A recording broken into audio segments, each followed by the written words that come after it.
Selamünaleyküm, burası İdare Records. Tekrar ben Asi Prens. 2016'da çıkacak ilk şarkımı gruba atmak istiyorum. Umarım dinleyip beğenirsiniz. Special for Ali Kesici.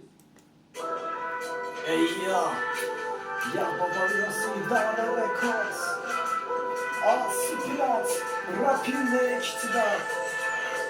Yak beni hadi beni durma bu şarkıma yazarken ağlayan o gözler boşa. Yazılan her bir şarkıda bir de gerçeği yansıtıyor bak bu gözler ha. Seni beni bizi getireni sormadı bir kere neydi bu da derdi benim elimdeydi. Kendisi yıkıldı ve geldi ve gitti.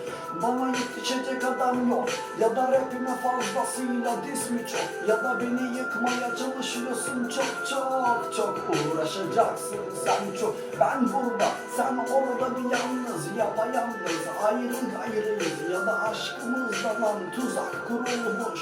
Yalnız bir çukur içinde kalırız hadi bana getirin ya da onu benim ayaklarıma getirin ya da tek dumanına bayıldın mı güzelim. Beni boşa geçemezsiniz dedim. Sen beni senle kıyasla. Kendini kasma, fazla kolpaysa zırvalama. Ben en üst klasman, alayı tanır beni rapte tek kral. Yazma hadi bana demiş heyecan. Kendini bilirim kim bilir ulan hadi benim ismimi taşırsan. Ya da burası İdare Records'tur be baba. Tek biter paket tek. Bir tarafa geç aşkına hüsran oldu mu tek yak hadi beni yak yine gece.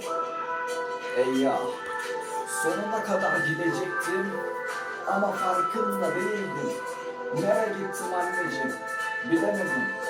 Şimdi bir başlayalım burada aşkıma bir merhabayla değil şimdilerde elvedaysa. Konuşma bence fazla zırvalar rapinin üst klasmanı budur baba. Bir rap benim işim ve takdir edin. Geleni gideni yok ettin izleyin. Ya da fazlasıyla bak ses kesin. Yine başlarsan beni sen izledin. Beni benimle kıyasla bir gelene gideni soruyor bu rapte. Ayık olun ahbabım tek bir nefeste çıkar bu da klasman en üst bir zirve.